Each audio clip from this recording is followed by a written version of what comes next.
Today we're here to talk about the Pinske edge wall seaming clamp for doing vertical seams, hospital rooms, shower walls, anything that would need vertical seaming.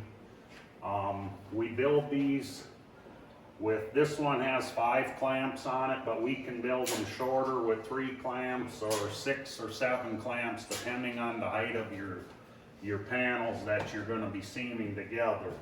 Generally, you're going to need some kind of a ledger board to support your sheets of material when you're doing this type of seaming.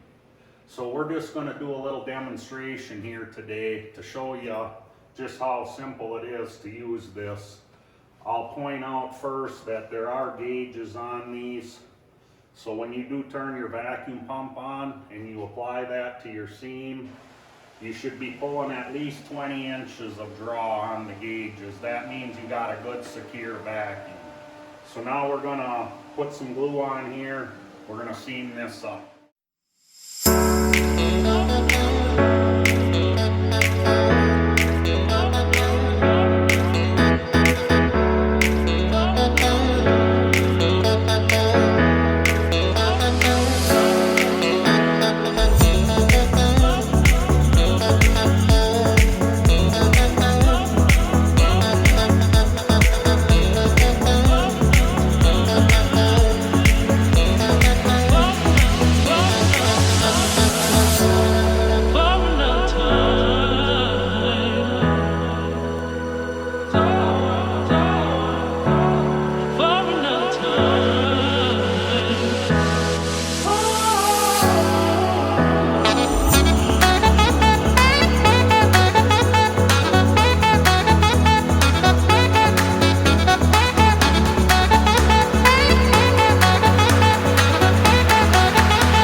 So now the clamps have all been secured.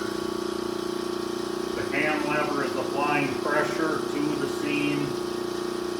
Also, I wanted to mention that you can run, like if you were doing a 30-inch wide piece continuously across the room, you could get this one seamed up, get your next one ready. You could be running 3 of these at the same time. Our pump will handle up to 16 cups at one time off the same vacuum pump. So you can just keep on going. By the time this glue is dry, you can just keep moving along with that. But that's just a quick show of how the